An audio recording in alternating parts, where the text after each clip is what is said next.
Friends, tonight we're setting out on something darker and deeper. A time when plagues, punishments, and thin gruel called pottage were part of everyday life. We're going to see what medieval life was actually like. Forget the castles and the stories of gallantry Hollywood has fed you. The truth is, you probably wouldn't last a single day there. So, before you settle in, make sure to like and subscribe, but only if you truly enjoy what I do here. And drop a comment telling me where you're watching from and what time it is for you. I always love knowing which part of the world people are joining us from. Now, dim the lights, maybe turn on a fan for that soft background hum, and let's step slowly into tonight's journey together. Congratulations, you've just woken up in the year 1325. The good news is you're alive. The bad news, so are the fleas. Your bed is a half-rotted straw mattress, crawling with bugs and stuffed with dry grass. It smells exactly like a barn floor, because just 3 months ago, that's exactly what it was. There's no memory foam here, no pillows, and certainly no Egyptian cotton sheets. All you have is a wool blanket that hasn't been washed since last winter. Now it's so caked with grime it weighs about as much as a small cow. As soon as you open your eyes, the church bell begins to clang loudly in the distance. This is the medieval version of an alarm clock, louder, harsher, and far less merciful. Your home is a small wooden hut, just one room without windows. And its open concept floor plan means your family, your animals, and the household insects all live together in the same space. As for the smell, it's a mix of stale beer, human sweat, goat, and something you desperately hope isn't mold. But deep down, you know it is. Scented candles haven't been invented yet, and even if they had, they just meld into your dirt floor. You try to stretch, but immediately regret it, because the air is bone-chillingly cold and your joints ache like you're twice your age. You're 22 years old, but in medieval terms, that's practically middle-aged. Your spine creaks like an old wooden door, and your knees sound like a sack of rocks being shaken by a confused peasant. Just getting out of bed feels like a gamble. The floor is either damp from last night's rain, dripping through the thatched roof, or dry and crusty thanks to something the neighbor's chicken left behind. Either way, your bare feet are now officially part of the ecosystem. And privacy? What's that? Your entire family, plus maybe a distant cousin who never left, are waking up right beside you. There are no bedrooms, no curtains, no me time. Everything is shared, completely communal. Welcome to morning in medieval Europe, where you're never truly alone because parasites, rats, and about 8 other people are always with you. And this is just the start of your day. It only gets worse from here. Somehow, you manage to crawl out of your medieval haystack of horrors. Congratulations. Now nature calls, and it's not calling politely, it's screaming. This is the moment when you really start to miss your modern bathroom. No toilet, no seat, no toilet paper, no flush, not even a grumpy old plunger sitting in the corner. In the 14th century, relieving yourself is an adventure, a social experiment, and sometimes a small public spectacle. If you're a peasant, your bathroom is probably just a wooden bucket out behind the house. And it's already full because Uncle Wolfstan had a rough night after eating some bad turnips. The smell is biblical. You hold your breath, do your business, and then comes the real kicker. You toss it straight into the street. Yes, the street. Before dumping out the window, you're supposed to shout something like "Garde à l'eau," an old French phrase meaning watch out below. But honestly, no one ever moves fast. The streets of medieval towns were basically open sewers, a flowing mix of human filth, animal droppings, and mysterious liquids you'd really rather not identify. And if you happen to be lucky enough to live in a town with public latrines, congratulations. Now you get to sit shoulder to shoulder with strangers in a shack-like outhouse where privacy is a joke and ventilation is pure cruelty. Maybe there's some awkward small talk, but whatever you do, don't breathe too deeply. Toilet paper? No one's ever heard of it. Most people wipe with straw, leaves, old rags, moss, or if they're in a truly luxurious mood, a scrap of wool, sometimes with nothing at all, which might explain why handshakes weren't exactly popular back then. And if you live in a castle, surely things are better? Maybe you'd have a garderobe, basically a hole in the wall that lets your waist drop straight into the moat. Sounds clever, except your enemies know this too. And yes, sometimes attackers actually climbed in through the waist chute. Talk about a literal backdoor entry. So whether you're a peasant or a noble, medieval toileting was really just a ritual of humiliation. Cold, uncomfortable, dangerous, and always disgusting. One slip on a wet stone path, and you're face first in humanity's leftovers. And remember, you still haven't brushed your teeth. But we'll get to that later.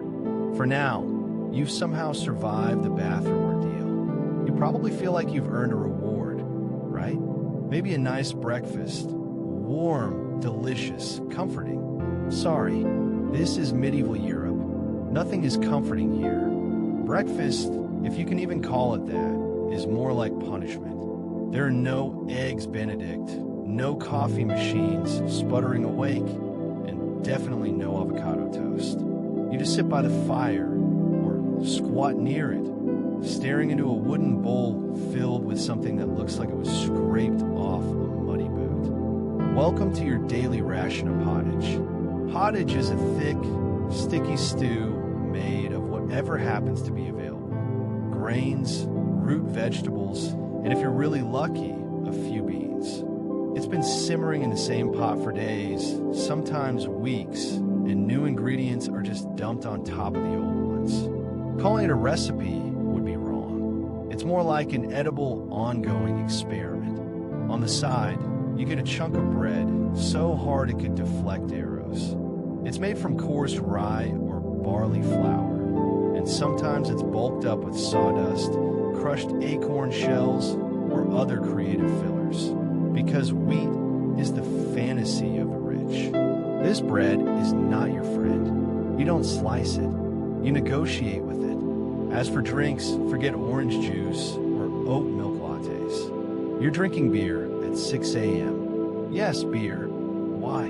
Because the water is crawling with parasites and filth. So the day starts with weak ale, low alcohol, high survivability. Even kids drink it. Nobody likes it, but at least it won't kill you right away. Want meat or cheese? Keep dreaming. That's reserved for Sundays or a saint's feast day, if your lord happens to feel generous. Most peasants only taste meat a handful of times a year. Fresh fruit? Only when it's in season and hasn't already been fermented into wine. And don't even think about spices unless you're royalty. A pinch of pepper costs more than your monthly wages. Salt is valuable enough to be locked away. So you chew your gritty bread, gulp your medieval beer, and try not to think about the rat that may have nibbled at your porridge overnight. Breakfast doesn't energize you. It just happens to you. And now that you're properly underfed, it's time to work like your life depends on it, because it absolutely does. So you've finished your miserable medieval breakfast. Now it's time to get dressed. Not that it makes any difference, because your entire wardrobe consists of exactly one outfit. One, your clothing is nothing more than a ruffled tunic or a linen shift that you've been wearing every single day for months, maybe even years. Seasonal fashion doesn't exist. The rule is simple. Wear it until it falls apart or gives you a fungal infection. Underwear, optional. If you're lucky, you might have a linen undertunic. If not, well, you're going commando under layers of scratchy, sweaty wool stitched together by someone who probably had no clue what a seam was supposed to look like. There's no washing machine, no soap, and definitely no dry cleaner in sight. The result? Your clothes are stained, stiff, and carry a scent somewhere between compost stew and a pigsty. And if you actually want to wash them, good luck. You'll need to haul water from the river, heat it over a fire, scrub your tunic with ashes or lye, then hang it in the sun, which, let's be honest, shows up about 3 days a year. And shoes, if you own any, they're made of untreated leather, barely stitched together, and give your feet about as much support as a banana peel. Most peasants just go barefoot through mud, manure, and medieval landmines, aka sharp rocks and disease puddles. All of this means one thing: your skin hates you. The itching never stops. Fleas, lice, and bedbugs live rent-free on your body. Everyone has them. Nobles, bald monks, scratchy kids, entire human insect farms. No one escapes. You can stand there chatting with a local priest while scratching your armpit with a wooden spoon, and nobody will even bat an eye. Your skin is raw from all the rubbing. Your scalp is a battlefield of bites. And if you break out in a rash, too bad. There's no dermatologist, no hydrocortisone, no one to tell you it's probably scabies. You just keep suffering. And if you're lucky enough not to get an infection, great. That rash is simply your unwanted medieval sidekick for the next 6 months. Now that you're wrapped up in misery-soaked clothes, it's time to step outside and work yourself to death. Now that you're fully dressed in itches and damp, it's time to flash that morning smile. Except you don't, because in the Middle Ages, smiling was a dangerous game. Not emotionally, dentally. There's no toothbrush, no toothpaste, no mouthwash, no floss. The concept of oral hygiene is about as popular as bathing, which is to say, not at all. Some people might chew on a twig or rinse with wine or vinegar, but for the most part, your teeth are on their own, and they're not doing well. By the time you hit your 20s, your smile looks like something dragged out of a haunted crypt. Cavities are everywhere. Gums are swollen. And those stains on your teeth? Not food rot. You've got more decay in your mouth than a medieval vegetable seller's basket. Sugar isn't everywhere yet, but it's becoming fashionable among the rich. Imported at insane cost. Used mostly for tiny cakes or as a show of wealth. If you're a noble, congratulations. You get to rot your teeth faster than the peasants. If you're poor, don't worry. You'll get there slowly, one bite of sour bread, gritty porridge, and years of hard chewing at a time. Toothaches? Get used to them. They're like medieval weather, always in the background. The kind of pain that makes you consider praying, drinking, or yanking your own tooth out with pliers. And no, that's not a joke. That was the treatment. Dentists didn't exist, but barber surgeons did. Yep, the same guy who cuts your hair is also ripping your teeth out by candlelight with an iron hook and zero anesthesia. Got an infection? Then say hello to fever, your new best friend. Without antibiotics, it can easily turn into sepsis and kill you from a toothache. That's right. The same thing that sends us to a pharmacy today could be your funeral in the 1300s. And there's no relief on the social front either. Kissing, good luck. Halitosis, bad breath, is everywhere. If you're single, you're not judged by your smile. You're judged by your land and your livestock. In short, your mouth is a battlefield, and it's losing the war. Now that your teeth are throbbing, let's head outside, because your real job, the one that will break your back, is just getting started. Time to head to work. Except there's no office, no desk, no coffee break, and no chance of promotion. Your job, if you're like 90% of the population, is simple. Don't die while laboring for someone else's comfort. You're a peasant. Congratulations. That means you work the land that belongs belongs to a Lord who probably doesn't remember your name. You rise with the sun and stop only when it disappears behind the trees.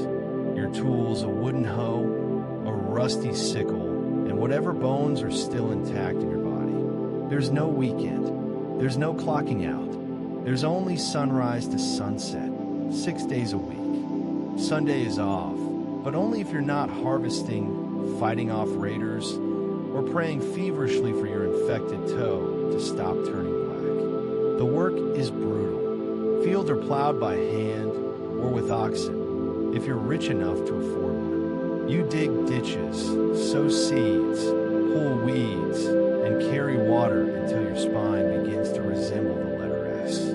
No one cares if you're tired. No one's asking how your mental health is doing. If you're a woman, surprise. You don't just do field work. You also care for children. Clean, cook, spin wool, feed animals, and pretend your husband's lice infestation isn't slowly migrating to your side of the bed. Children, they start helping out around age 5. No school, no toys, just a tiny wooden hoe and the dream that maybe one day you won't die of the flu. And if you're one of the few who isn't a farmer, maybe you're a blacksmith, a tanner, or a cooper. Wonderful. Except your day is still spent among fire, chemicals, or animal guts, inside an airless little shed. Wages? Just enough to keep you alive. Perks? The occasional injury, a broken bone too bad. Got a fever? Drink some warm beer and get back to work. There's no room to stop, not even for a single day. Because if you don't work, you don't eat. And if you don't eat, medieval Europe has a simple solution. You get replaced. So you grip your shovel, ignore the blisters, and keep digging. Because in the Middle Ages, your job isn't a career. It's a slow-motion endurance test. Now that your back is on fire from laboring in the fields, let's talk about the weather. Because in the Middle Ages, temperature has less to do with seasons and more to do with ongoing punishment from the sky. Let's start with winter. No insulation, no heater, and no weatherproofing. Just wooden walls with gaps wide enough to throw a chicken through. Windows? Covered with cloth, not glass. The hearth fire? Sounds nice in theory, but you don't have enough firewood to keep it burning. Because wood is expensive and gathering it from the forest is often illegal. Yes, you could be executed for picking up the wrong stick from the wrong forest. So you wrap yourself in your one damp wool tunic, curl up next to the dying embers, and still wake up with your nose frozen. Feet permanently cold, often damp. Fingers so stiff they feel like tiny medieval popsicles. Frostbite? Not diagnosed. Just called bad luck. Now fast forward to summer. Sounds better, right? Wrong. In summer, your home turns into a clay oven. No fan, no cross breeze, and deodorant doesn't even exist. You're drenched in sweat under your layers of clothing, but you can't take them off because showing too much skin is scandalous and also an open invitation to sunburn, insect bites, and society's judgment. Flies swarm around, drawn to your unwashed body and the lingering smell of last week's goat stew still fermenting in the corner. Mosquitoes buzz in your ears as you try to sleep, assuming you can, while your neighbors are shouting and babies are crying right beside you. Out in the fields, the sun bakes you alive. No sunscreen, no hat, unless you've crafted one out of straw like a desperate scarecrow. And the worst part, you still have to work. Heat stroke is simply called taking a bad turn. So, either you're shivering in your hut, wondering if your toes will survive until spring, where you're sweating through your only pair of socks while your thighs chafe into oblivion. And one thing never changes, no matter the season. Your clothes still itch, your food is still awful, and the next job is still waiting. Welcome to climate control, medieval style, which is to say, there is none. Thirsty? Want to freshen up? Maybe splash a little water on your face to wake yourself from this damn fever dream of a life. Too bad. In the Middle Ages, water isn't your friend. It's quietly plotting to murder you. Let's start with drinking. That nearby stream looks fresh, bubbling, and clear, like something straight out of a fantasy film. But spoiler alert, it's not. Upstream, someone just emptied their chamber pot into it. And if not that, then there's probably a dead pig decomposing in it. Every sip is packed with parasites, bacteria, and the entire microbial army of medieval Europe waiting for you. That's why people drank beer. Yes, beer, even children. But before you imagine medieval kids doing keg stands, know this. It was small beer, weak in alcohol, strong in survival. Because brewing meant the water had to be boiled. So it was safer than whatever flowed through the town ditch. Wine was another option if you were rich enough to afford it and unconcerned with functioning properly before noon. What about bathing? Surely water was used for cleaning. In theory, yes. In practice, absolutely not. See, back then, people believed bathing actually opened your pores and let the disease in. That's right. Washing yourself was considered medically risky. You were cleaner, apparently, if you never removed the protective layer of filth caked onto your skin. Communal bathhouse did exist, but they quickly gained reputations as places for gossip, scandal, and sometimes full-on medieval extracurriculars. So, naturally, the church got involved and shut many down. Even if you did want to bathe, it was a full production. You need to fetch water from the well, boil it over a fire, fill a wooden tub that leaked, and then pray no one else in the house used it before you, or worse, after. And rainwater collected in open barrels where birds poop, insects breed, and moss thrives. Sounds refreshing, doesn't it? So whether it's going in your mouth, on your body, or onto your crops, water in the Middle Ages is less of a life source and more of a gamble. One wrong gulp, and you're spending your final days sweating in a straw bed, clutching your stomach, and contemplating all your life choices. Next time you sip tap water, raise a glass for our ancestors. They didn't have the luxury of hydration without hazard, so you drank the water. Or maybe you didn't. Maybe you just stubbed your toe on a rock shaped like disappointment. Either way, you're sick. You need help. You need a doctor. Too bad you live in the Middle Ages where medicine is really just polite torture with a theology degree. Let's start with the diagnosis. Everything wrong with you, whether it's a cough, rash, broken bone, or the creeping plague, is caused by your humors being out of balance. The four humors were blood, phlegm, yellow bile, and black bile. According to medieval science, your health depended on keeping these in balance, like some sort of internal soup. Got a fever? Too much blood in your body? The cure? Bloodletting. That's right. Let's drain your life force into a bowl, either with a dull knife or a hungry leech. And yes, barbers were often the ones doing it. Imagine going in for a haircut and losing a pint of hemoglobin at the same time. 2 for 1 special, my friend. Feeling sad or anxious? Clearly, that's an excess of black bile. The treatment? Laxatives. Maybe a warm herbal purge, or just prayers and a cold compress, while everyone avoids eye contact and starts carving your coffin. Now, if you break a bone or suffer a deep wound, you're truly in trouble. Anesthesia doesn't exist unless you count passing out from pain. Surgery? Performed with the same knives that probably haven't been cleaned since the Crusades.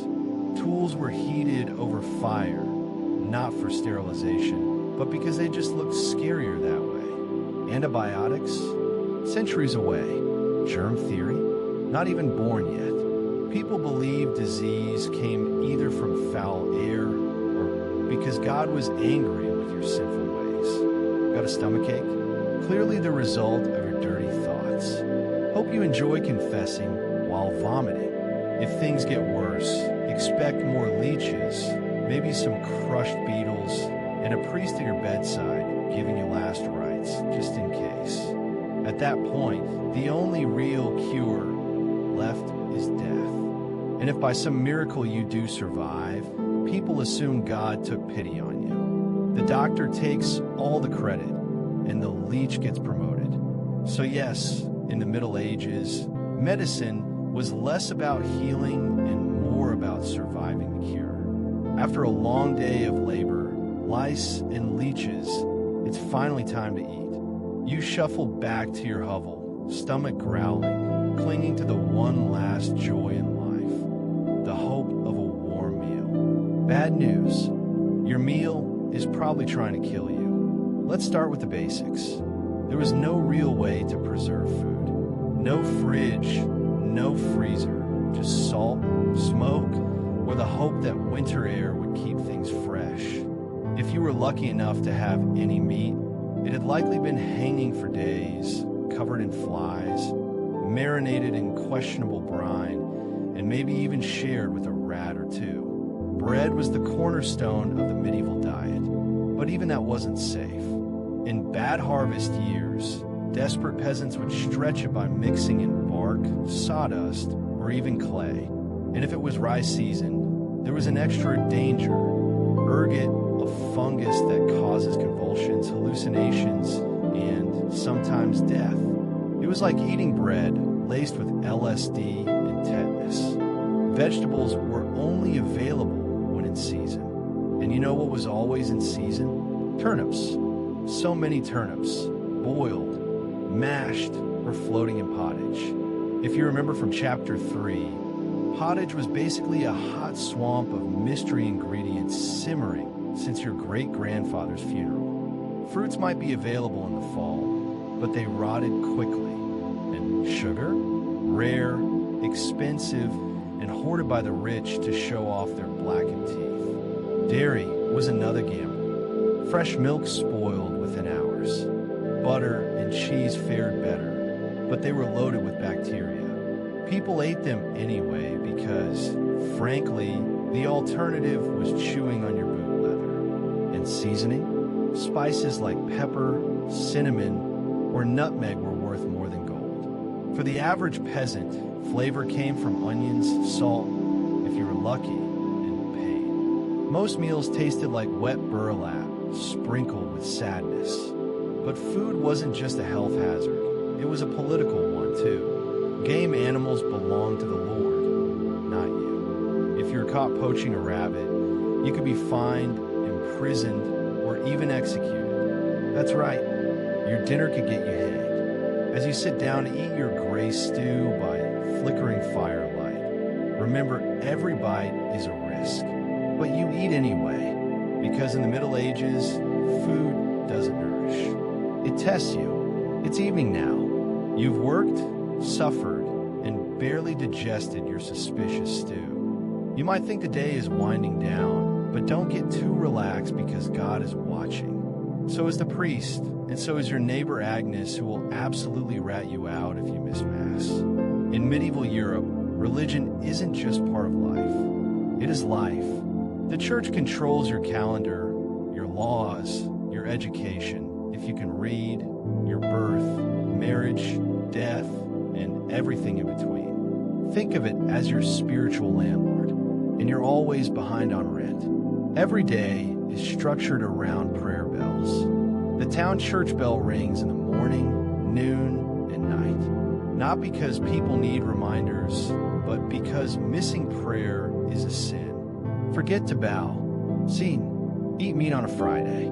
Scene, think about your neighbor's wife in that one dream, double sin. And yes, hell is very real, vividly real. Priests describe it in glorious detail. Rivers of fire, lakes of boiling blood, demons with pitchforks, and eternal wailing. If the plague doesn't scare you, eternal damnation definitely will. You can't read the Bible yourself because it's written in Latin, a language reserved for monks, clergy, and that one noble kid who's too good for dirt. You rely on the church to interpret everything for you. That means if the priest says your crop failure is because you didn't pray hard enough, well, time to kneel harder.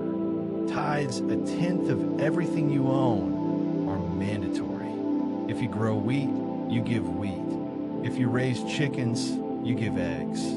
If you have nothing, congratulations. You're spiritually bankrupt and financially doomed. Holidays, they're holy days, dozens of them. And while they offer breaks from labor, they're not for fun. So you attend Mass, fast, confess your sins, and remind yourself that joy is a dangerous indulgence. Questioning the church is risky. Heretics are burned, witches are drowned, blasphemers are flogged, and skeptics are swiftly corrected. So you go through the motions.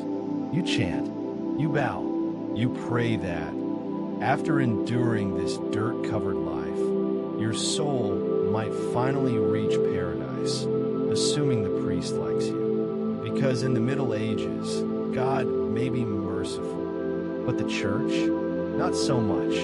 And if you thought being a medieval peasant was rough, try living it as a woman. All the filth, famine, and fear, plus childbirth, subservience, and social invisibility. In the Middle Ages, being a woman is like playing on hard mode, with no health potions and no restart button. From birth, a girl's life path is almost entirely predetermined. Marry young, bear children, serve your husband, die tired. Education? Unlikely, unless you were from a noble family and sent to a convent. Your intellectual development stops around the time you learn to churn butter and patch a tunic. Marriage happens early, very early. Being betrothed at 12 and pregnant by 14 was not unusual. It's not about love. It's about land, livestock, and alliances. Your opinion is irrelevant. Once married, you are effectively your husband's property. Your job is to produce heirs, feed everyone, keep the household running, and not complain. Complaining might get you labeled a nag, or worse, a witch. That label came with a complimentary drowning or burning, depending on local custom. Childbirth is a lottery of death. No prenatal care, no sterile tools, no anesthesia. Midwives do their best, but even minor complications could mean death for the mother, the child, or both. Some women survived 10 pregnancies. Many did not. But don't worry, once the baby is born, your work only increases. Now you have a screaming infant in a lice-infested hut, and you're expected to nurse, cook, clean, and still help in the fields. You don't get a break. You're the break for everyone else. If you're unmarried, people are suspicious. If you're widowed, you're vulnerable. If you speak out, you're dangerous. Women who didn't conform were often accused of witchcraft, especially if they had herbal knowledge, a strong personality, or just looked at someone strangely on a rainy Tuesday. Even in the church, your role was limited. Nuns lived under strict rules. No speaking without permission, no freedom of movement, and your spiritual status was always considered inferior to men. In short, if you were a woman in the Middle Ages, you were expected to endure, obey, reproduce, and suffer in silence, ideally while smiling. Because even in a time of universal suffering, women were expected to suffer gracefully. So far, you've battled filth, hunger, social injustice, and possibly a goat. But just when you think your day couldn't get any worse, here comes violence. Loud, bloody, and often completely acceptable by medieval standards. Let's be clear, the Middle Ages were not peaceful. The idea of law and order mostly meant hoping the local lord wasn't in a bad mood. Violence was everywhere. In the home, in the streets, on the battlefield, in church disputes, and sometimes in line at the communal bread oven. Crime was common, punishment was brutal, and justice was more performance art than protection. Steal a loaf of bread, and you could lose a hand. Accused of lying, and your tongue might be pierced. Gossip too much, and you might meet the scold's bridle. a metal mask with a bar in your mouth for correction, of course. Now, let's say you're accused of something serious: heresy, theft, or witchcraft. How do you prove your innocence? By being tortured, of course. Welcome to the trial by ordeal. One version: you stick your hand in boiling water to retrieve a stone. If it heals without infection in 3 days, you're innocent. If not, you're guilty. Another option: you're tossed into a river. If you sink, you're innocent and probably dead. If you float, you're guilty and will be punished anyway. It's like a medieval game show where the prize is survival and the host is actively rooting against you. And if you're sentenced to death, that's a public event. Executions are performed in front of cheering crowds. Hangings, beheadings, burnings. Sometimes people bring snacks. It's the medieval equivalent of cable TV. Domestic violence, completely normal. Husbands were allowed, even expected, to discipline their wives and children. Street fights commonplace. You could be beaten just for looking the wrong way at a noble's horse. And war always simmering. Local feuds, territorial disputes, religious crusades. Someone's always marching off to stab someone else in the name of honor, God, or boredom. Violence isn't a breakdown of society in the Middle Ages. It is society. Everyone lives with the constant knowledge that life is fragile, justice is arbitrary, and your neighbor might bash your head in over a pig. So, walk carefully, keep your eyes down, and never trust anyone with a club. At this point, you've made it through the lice, the leeches, the laundryless misery, and the looming threat of public disembowelment. But now comes the final chapter of most medieval lives, an early and unglamorous death. If you're alive and still breathing past the age of 40, you're practically a celebrity. You might even be referred to as the Old One, which is less of a nickname and more of a statistical miracle. Let's break it down. The average life expectancy hovers around 30-40 years, but that number is dragged down heavily by infant mortality. Nearly half of all children died before reaching age 5. Disease, malnutrition, or one bad winter was all it took. No vaccines, no antibiotics, no hope. If you survived childhood, you entered adulthood already exhausted. Work began as soon as you could walk upright, and by 25, your joints creaked like a monastery door. You might be missing several teeth, a finger, and most of your original optimism. Women faced a particularly deadly gauntlet: childbirth. It was one of the leading causes of death for medieval women. No pain relief, no medical intervention, just prayer, hot water, and someone holding your hand while you bled out on a straw-stuffed cot. For men, the dangers were different, but equally relentless. Farming accidents, infections from minor wounds, a neighbor's drunken rage, a crusade gone sideways. Even walking to the market could be risky if you crossed paths with a bored bandit or an angry tax collector. Death could also come quietly from the plague, which turned cities into cemeteries overnight, or from famine, which could last entire seasons, thinning out entire villages, or from bad luck, like eating spoiled grain and spending your final hours hallucinating and screaming at the walls. And funerals, you were lucky if you got one. Bodies were often buried quickly to avoid disease. No embalming, no polished coffins, just a hole, a few murmured prayers, and a shallow mound of earth, if there was enough space left in the churchyard. So yes, in medieval times, life was brutal, short, and constantly under siege by death in all its casual forms. You didn't retire, you just stopped showing up. And speaking of exits, let's move on to your final chapter. The medieval dream dies. So how's your day been? You've woken up in filth, relieved yourself into a bucket, brushed your teeth with wishful thinking, nearly passed out from hunger, worked until your spine cried for mercy, scratched your way through itchy wool, prayed to not get plague, and barely dodged a public execution for owning a squirrel. Welcome to a single day in medieval Europe. ChatGPT said, still dreaming of becoming a knight on horseback? Think again. That romanticized image of the Middle Ages, gallant swordsmen, princesses in tall towers, heroic battles, and grand feasts by candlelight, is just a myth polished by fairy tales and fantasy books. In reality, the medieval world was harsh, cruel, and deeply unfair. Social hierarchy was everything. If you were born poor, you stayed poor. If you were born rich, congratulations. Your chances of survival were a bit better. But even then, one bad soup could give you dysentery and a quick burial. Even the nobles weren't immune to misery. Castles were cold, stone fortresses filled with fleas, smoke, and politically arranged marriages. Sure, you had a fur cloak and a goblet of wine, but there was also a 50% chance of dying in a skirmish or from an infected splinter. Simpler times weren't luxurious. They were relentless. Everything took longer. Everything hurt more.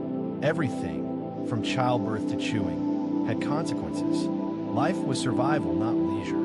And if you ever found a quiet moment to think, dream, or imagine something better, there wasn't much you could do with it. No upward mobility, no modern medicine, no internet to Google. What's this weird rash? You lived, suffered, worked, and died within a 10-mile radius of where you were born. But here's the strangest part.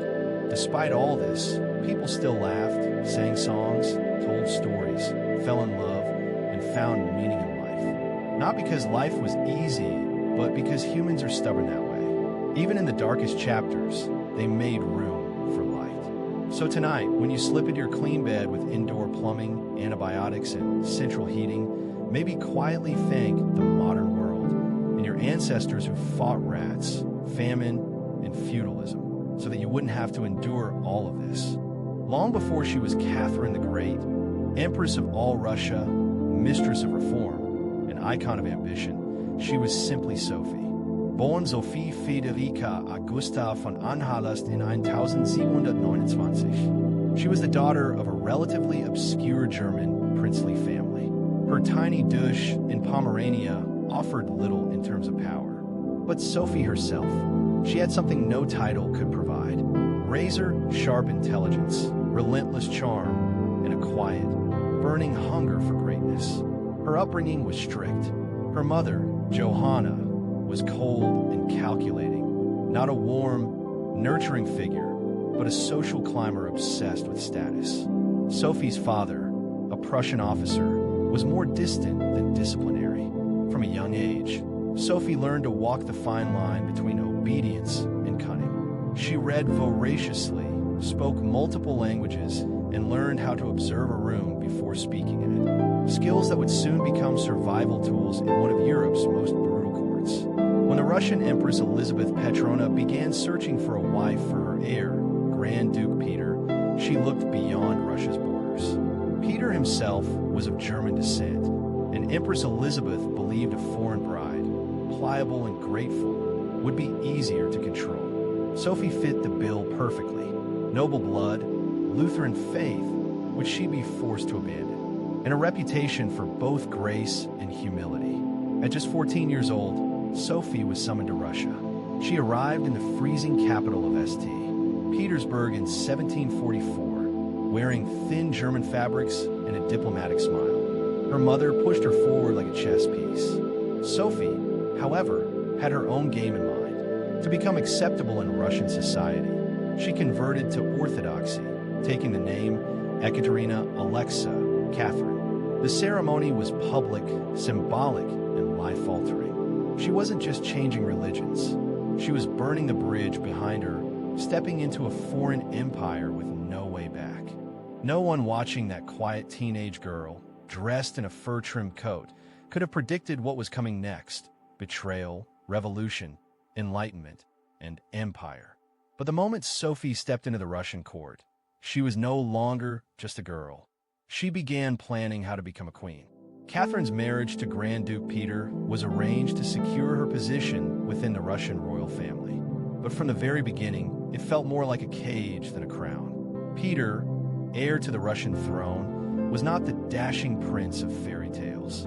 Awkward, immature, and obsessed with toy soldiers, he was far more interested in playing war games as chambers than in running an empire or showing affection to his new wife. Some accounts even suggest that he refused to consummate the marriage for years.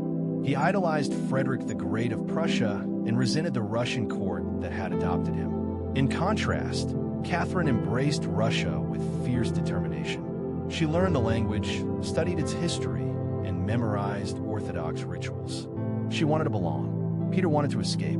This mismatch was not just emotional, but political as well. The Russian court was a nest of gossip, paranoia, and brutal power games.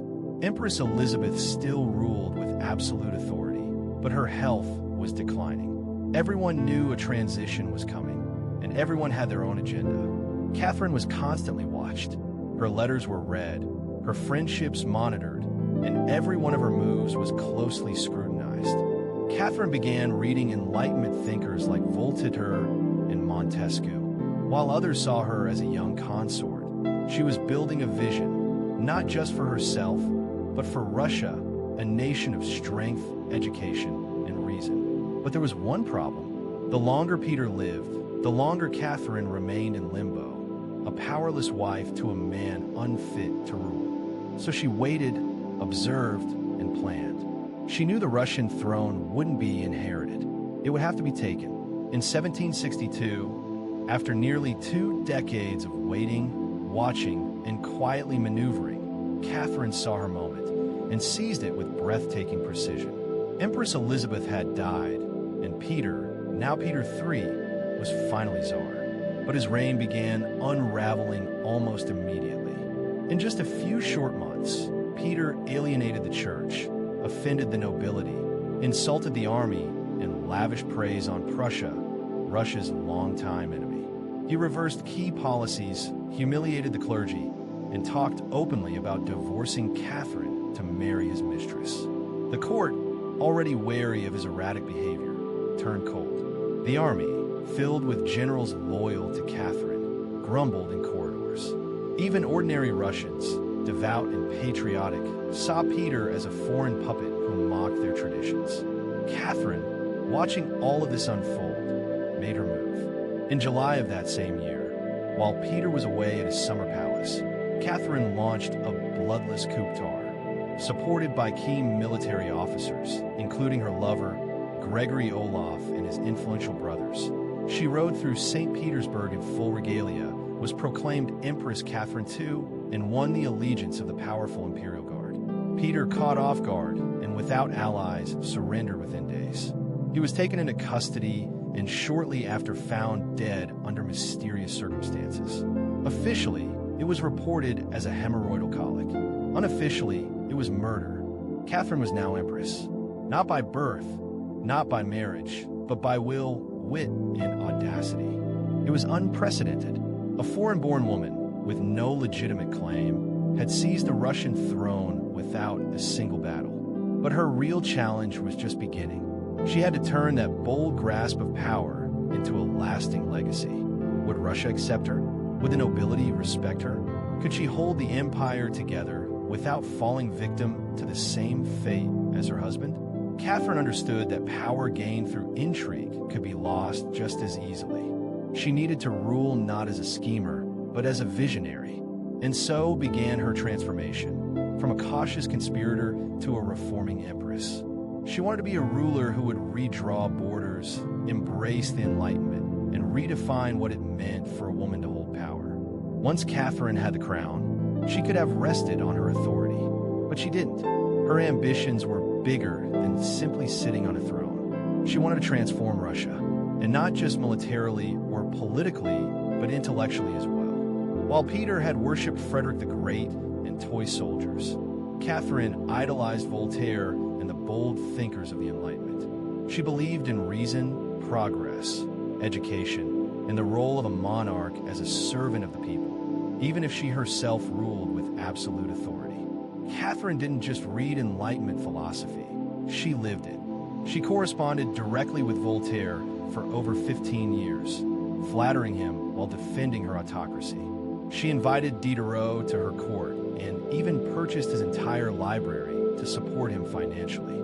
Behind closed doors, she studied legal texts in depth, debated reforms, and crafted policies to modernize the empire.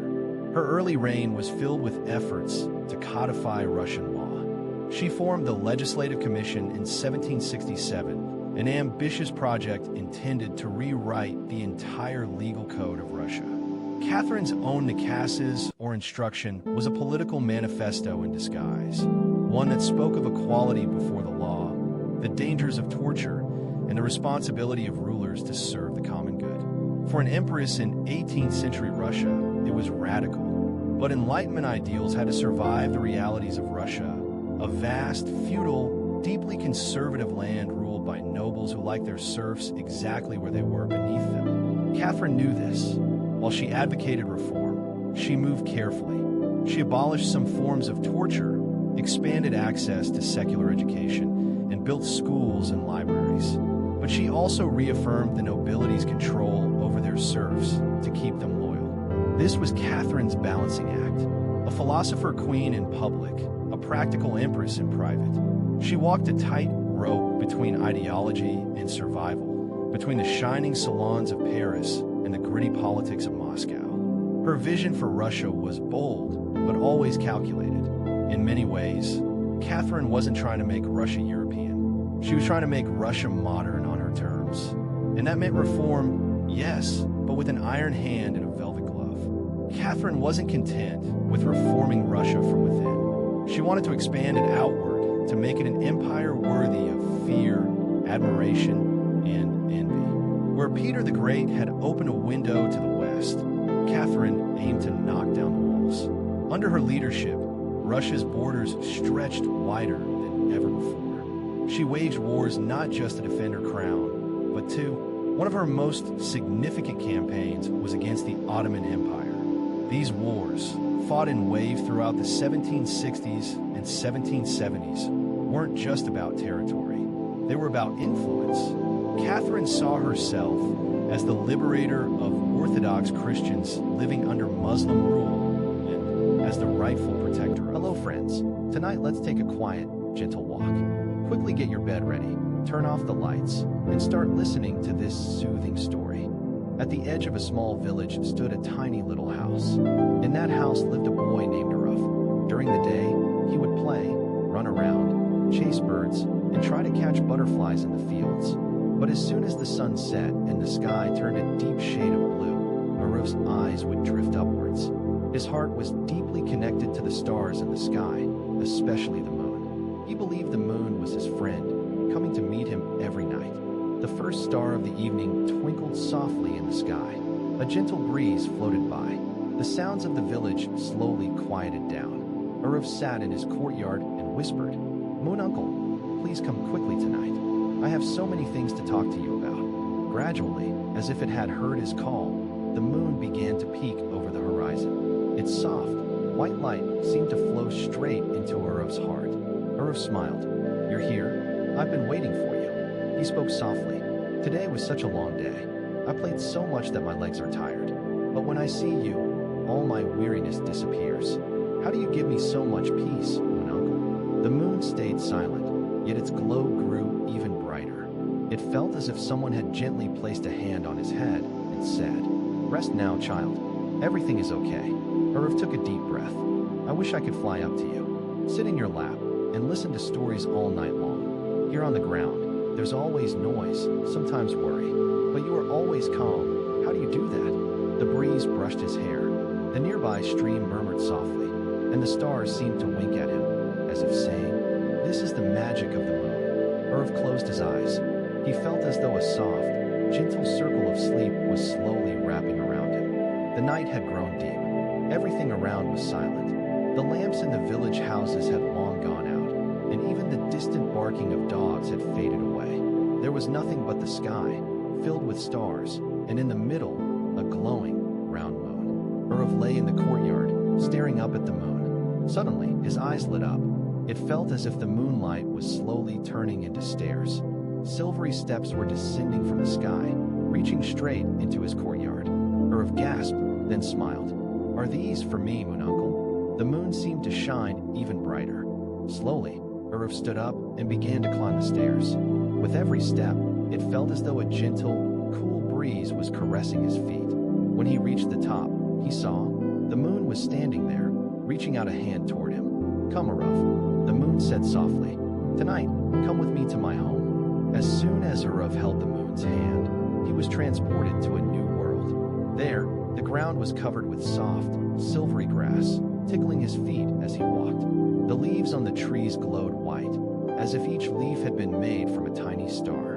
A wide river flowed nearby, but its water wasn't blue. It was creamy, almost like milk. The river's gentle ripples moved so slowly that they seemed to sing a soft lullaby. Urav looked around in wonder. "Moon Uncle, everything here is so beautiful. Why is it so quiet here?" The moon smiled. "This is my garden, my dear child. Here, only peace exists. On Earth, people get tired, worried, and restless. But when they see me, even for a moment, they feel calm. You have come here, so you will feel this peace even more deeply." Urav sat down on the soft grass and closed his eyes. He felt as if all his tiredness, all his worries, were slowly melting away, flowing gently into the creamy river. The moon clapped its hands softly. Immediately, tiny little stars appeared all around. They were like playful children, jumping, twirling, and smiling. Urav laughed. "Oh, how cute they are." The stars began to circle around him, forming a perfect ring. Then, all together, they started to sing. Their voices were very soft, yet full of magic. The lullaby went something like this. "Sleep now, forget your tiredness. Close your eyes. The world of dreams is waiting for you." Sleep began to settle on Urav's eyelids. He rested his head on the soft grass and whispered, "I wish every child could hear this lullaby." The moon replied gently, "Everyone can hear it, my dear. They only need to calm their hearts and lift their eyes to the moon." Slowly, Urav drifted into sleep. The stars stood guard around him, and the moonlight became his soft blanket. When Urav opened his eyes, he found himself by the side of a river. The water shimmered as if thousands of tiny stars had dissolved within it. The waves moved so gently, so softly, that it felt like they were gently patting his tired mind. He leaned closer to the water to look. As he gazed, he began to see his own dreams reflected there. Sometimes he saw himself flying in the sky, sometimes playing in a valley full of flowers, sometimes seeing stars land on his palm and smile at him. Urav said in wonder, "Moon Uncle, what kind of river is this?" The moon replied softly, "This is the river of dreams. When you let go of your worries, your dreams flow into this river. This is where you receive the dreams that bring you peace and joy." Urav laid down by the riverbank, listening to the soft, gentle waves. His breaths became slow and deep. He felt sleep grow even heavier on his eyelids, wrapping him in calm and quiet. Urav woke up with a light, sleepy blink and moved forward. Ahead of him was a garden, but this garden was unlike any on Earth. Here, the flowers shimmered like silver and gold, and on each flower, a butterfly rested. But these butterflies were not ordinary. Their wings sparkled as if someone had turned colorful stars into delicate wings. Urav reached out his hand, and a butterfly gently landed on his palm. As it fluttered its wings, a soft fragrance filled the air. The scent was so sweet that Urav's eyelids grew even heavier. The moon explained, "These butterflies are the messengers of sleep. When a child grows tired, they fly close and, with the fragrance of their wings, guide the child into a deep, peaceful sleep." Urav smiled. "So, will these butterflies come to me too when I go back to Earth?" The moon nodded. "Yes, my dear. If your heart is calm and your eyes are closed, these butterflies will surely find you." Urav wandered through the garden, taking deep, gentle breaths. With every breath, he felt the weight on his heart grow lighter and lighter. A little further ahead, Urav saw something truly wonderful. Between two large silver trees hung a swing, but this swing was not made of rope. It was woven entirely from starlight. The swing swayed slowly in the soft breeze. Urav asked in wonder, "Can I sit on it?" The moon smiled and nodded. "Yes, my dear. This swing is for children who, as they drift into sleep, allow themselves to fully relax." Urav sat down on the swing. As he leaned back, the starlight surrounded him. It felt as if the entire sky was cradling him, gently rocking him to and fro. The stars began to hum softly. "Sleep now, rest. Let go of every worry. The world of dreams is waiting for you." Urav's eyelids grew heavy. Every gentle sway of the swing carried him closer and closer to deep, peaceful sleep. He thought to himself, if people on Earth could sit on this swing, maybe no one would ever have trouble sleeping again. When Urav opened his eyes, he found himself in a peaceful forest. But this forest was unlike any on Earth. The trees shimmered in silver light, their branches swaying slowly, as if singing a soft, quiet song with the wind. The leaves whispered softly, "Rustle, rustle." The sound was so gentle that it immediately filled his heart with calm. From afar, he could hear the sweet tune of crickets, or have thought to himself, "This must be the forest of sleep. Just stepping here makes the mind peaceful." He walked to a large tree and tried to sit beneath it. As his back touched the trunk, he felt the roots slowly drawing away all the restlessness from his heart. The moon's voice whispered, "My child, this forest is for everyone who cannot sleep. If they imagine themselves sitting here, their eyes will gently close on their own." Urav closed his eyes. Within moments, he felt himself sinking into a deep sleep under the shade of the trees. As he left the forest, Urav saw an open meadow. Soft grass spread across the field, and moonlight scattered over it like silver dust. Urav lay down on the grass. The moonlight gently covered him, so cool and soft that it felt like a blanket of clouds. Urav whispered, "Moon Uncle, this is truly magical. It feels as if you are tucking me into your lap." The moon smiled. "Yes, my child. When people leave behind their fatigue and worries at night, my moonlight covers them. That's why many say, dreams feel even sweeter under the moonlight." Urav closed his eyes completely. The blanket of moonlight carried him deeper into sleep. His mind felt so light, it seemed as if his body was not lying on the ground, but floating on soft clouds.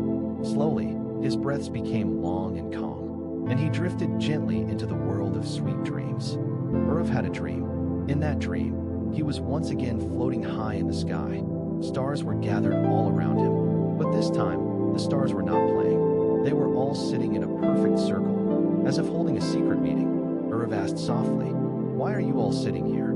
A small star twinkled and replied, "We each hold a secret that brings peace to the soul of anyone who sleeps."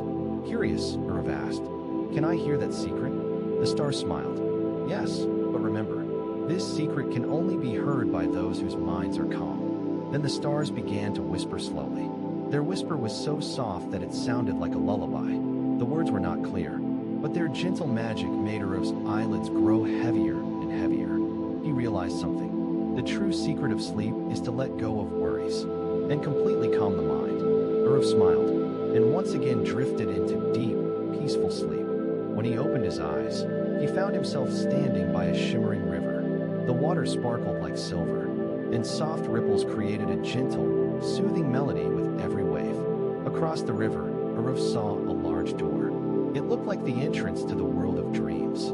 But to reach it, he had to cross the river. At that moment, a bridge began to form before him. The bridge was made entirely of moonlight. Each ray slowly connected to the next, and little by little, the full bridge appeared. The moon's voice spoke softly. "My child, this is the bridge of dreams. Whenever someone sleeps, their soul crosses this bridge to enter the world of dreams." Urav stepped onto the bridge. With the first step, he felt his heart lighten. With the second step, his thoughts grew calm. With the third step, the fatigue in his body melted away. And when he reached the middle of the bridge, he felt sleep wrap around his entire being, gently and completely. After crossing the bridge, Urav arrived in front of a magnificent palace.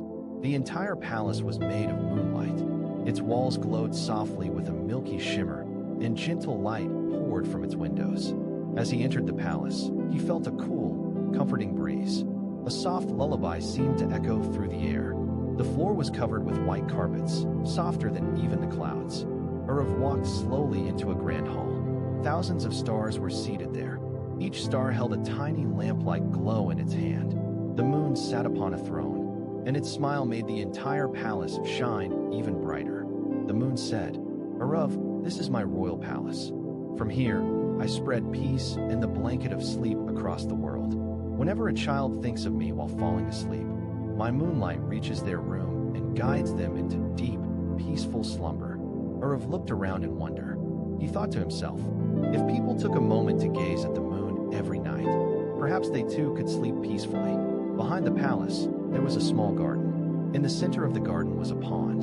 The water was perfectly clear, but instead of ordinary waves, it carried only the gentle ripples of sleep. Urav walked closer. As soon as he touched the surface of the pond, a soft, cool wave ran through his hand and flowed gently through his entire body. The wave made his eyelids heavy, His breaths became slower and deeper, his heart filled with a strange, calming peace. The moon explained, "This is the pond of sleep. When someone is very tired and cannot fall asleep, just imagine sitting by this pond. Their fatigue will melt into the water, and sleep will come naturally." Urav sat by the edge of the pond. He closed his eyes and felt as if all his thoughts were flowing away in the ripples of the water. Slowly, his mind emptied completely. All that remained was calm and the deep, gentle embrace of sleep. Moving forward from the pond of sleep, Urav arrived in front of a mysterious cave. Gleaming vines hung over the entrance, shimmering softly in the moonlight. As he stepped inside, a sweet melody began to play from within. The tune was like a mother's lullaby, slow, gentle, and deeply soothing to the heart. Urav listened carefully. Each note slowed his heartbeat. Every rhythm made his breaths deeper and calmer. Tiny stars were embedded in the walls of the cave, twinkling and dimming along with the music. It felt as if the entire cave was breathing softly. The moon's voice whispered, "This is the cave of lullabies. When a child falls asleep while listening to a lullaby in their mother's arms, their soul comes here to rest and feel calm." Urav smiled. "Moon Uncle, if everyone could hear a sweet tune before sleeping, sleep would come even faster." The cave seemed to respond to him. The melody deepened, wrapping him in a warm, soothing embrace. And Urav felt sleep drawing even closer. Exiting the cave, Urav entered a magical garden. This garden was no ordinary garden. From every flower, dreams gently flowed. From one flower, colorful butterflies emerged. From another, laughing clouds floated skyward. From a third, tiny paper airplanes drifted into the air, soaring toward the heavens. Urav touched one flower, and a dream emerged, a golden boat, carrying him across a calm, peaceful sea. The moon's voice spoke again. "This is the garden of dreams. When people sleep, their dreams are born from these flowers. Some dreams are sweet, some a little strange, but every dream brings rest to the soul."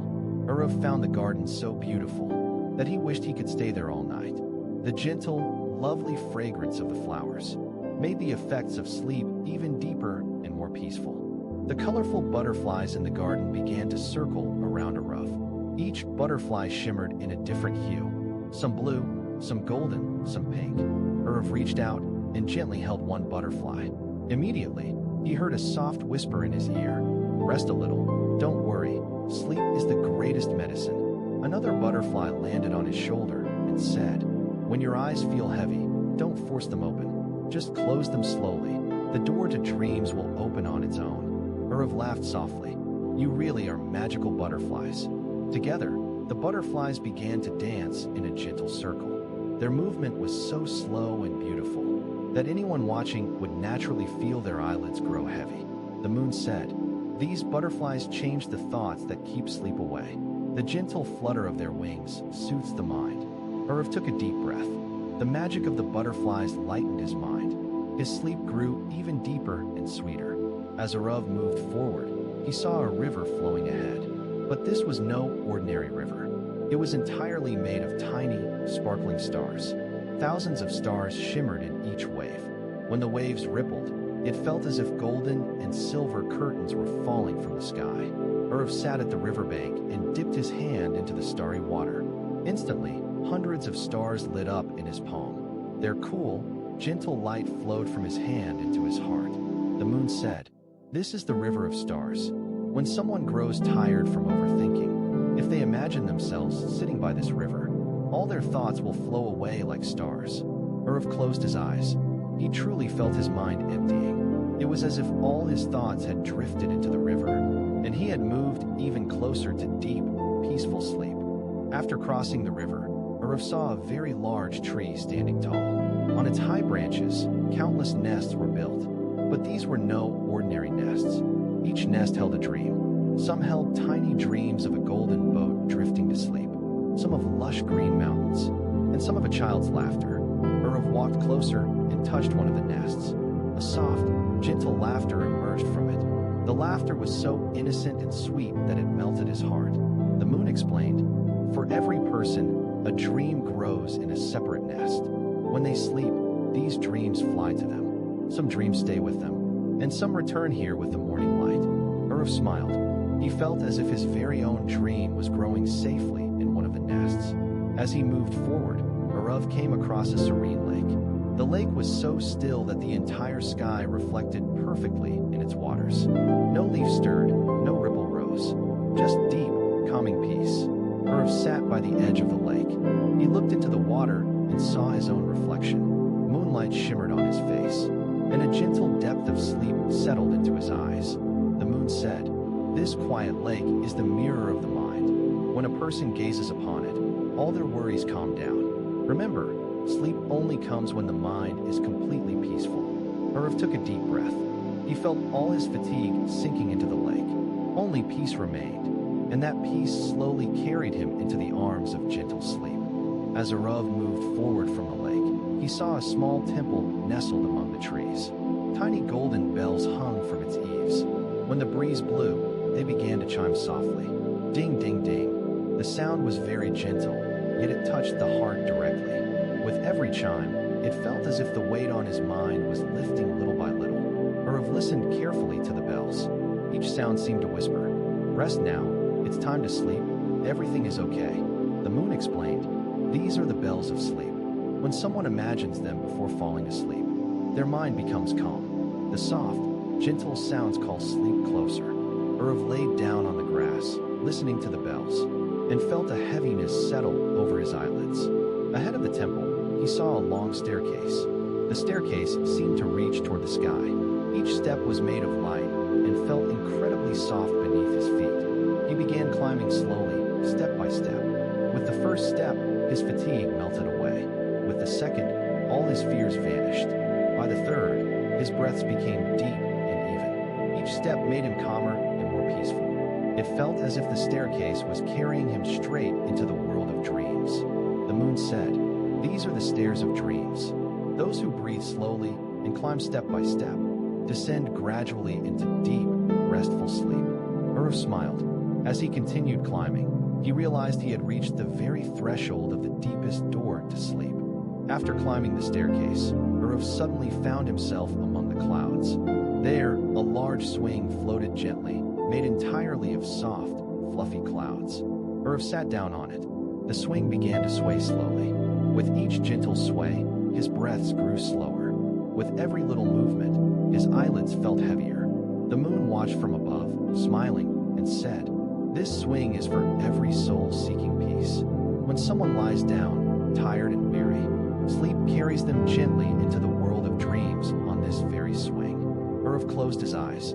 He felt as if his very soul was truly swaying on the swing. Slowly, he drifted deeper into restful sleep. After stepping off the cloud swing, Arav saw a long path ahead. Small lamps were placed along both sides of the path. Each flame glimmered like silver in the quiet night. Arav walked slowly along the path. Each lamp seemed to guide him, whispering softly, "Do not fear, just keep moving forward, all is calm." The flickering lights seemed to lighten his mind even more. It felt as if his thoughts were melting into the glow of the lamps. The moon said, "These lamps are symbols of hope, showing the way even in darkness. When someone imagines them, their mind brightens and is drawn gently towards sleep." Arav gazed at the lamps. Gradually, he felt as if each flame had ignited a little spark of peace within him. After walking past the path of lamps, Arav arrived at a library. But this was no ordinary library. Every book here was made of dreams. He opened one book and found the gentle waves of the sea inside. Another book carried the fragrance of flowers. A third glowed with the sparkle of stars. Arav picked up a book and began to read. As he turned each page, he felt his mind slowly calming down. Each page seemed to absorb his fatigue and worries. The moon said, "These are the books of dreams, written every night. When people sleep, their dreams are recorded in these books. Some dreams vanish with the morning light, but others remain in these books forever." Arav found this place so peaceful and beautiful that he thought, if someone reads a book like this before sleeping, their sleep would become even deeper and more restful. Leaving the library, Arav saw a grand castle ahead. Its walls were made of silvery moonlight. The door stood open, letting in a cool, gentle breeze. As he entered the castle, Arav felt as if he had stepped into another world. Inside, there was no noise, only soft, melodic echoes. Shimmering symbols adorned the walls, symbols of peace, love, and calmness. The moon said, "This is the castle of peace. Anyone who comes here leaves all their worries behind, and in their heart, only gentle waves of sleep remain." Urav felt his heart grow light. Sleep settled deeper on his eyelids, carrying him closer and closer to a peaceful, restful slumber. Urav stepped out of the castle of peace and found shining seashells scattered along the path. They looked as if they had drifted here from the ocean itself. Each shell carried a soft sound, like the gentle whisper of waves. Urav picked up one shell and placed it to his ear. Inside, he heard a sweet melody of the sea. His mind instantly felt calm. His breaths grew deeper and slower. The moon's voice echoed softly. "These are the seashells of sleep. When a tired soul holds one close, it hears the ocean's lullaby, and that lullaby slowly carries them into a deep, restful sleep." Urav smiled. It felt as though the shell itself was whispering to him, "Rest now. Everything is okay. It's time to sleep." As he walked further, Urav saw a great boat floating high in the sky. The boat was made entirely of soft clouds. A few stars sat upon it, inviting him aboard. Urav climbed into the boat. It drifted gently across the heavens. The earth below grew distant, while the sky above drew closer and closer. The air was cool and comforting. The boat rocked so slowly, like a cradle lulling a child to sleep. The moon spoke.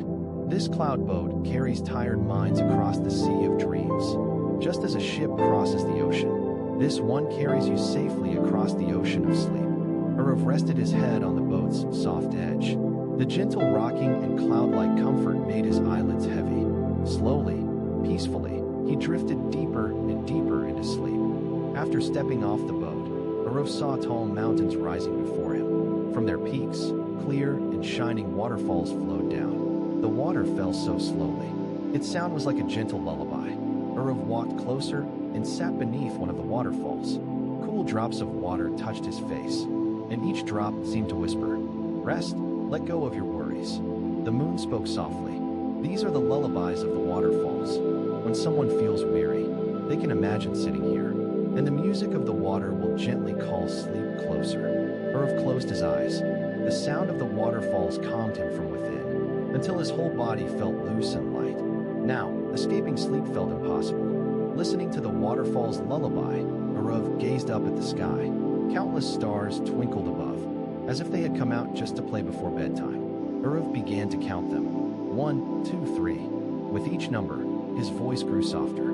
4, 5, 6. His breaths grew slower and deeper. The moon smiled and said, "Counting stars is an old, gentle game. Each number clears one thought from the mind, and when the counting drifts away unfinished, sleep finally arrives to complete the rest." Urav counted up to 50, but after that, his eyelids grew so heavy that he never realized when he drifted into deep, peaceful sleep.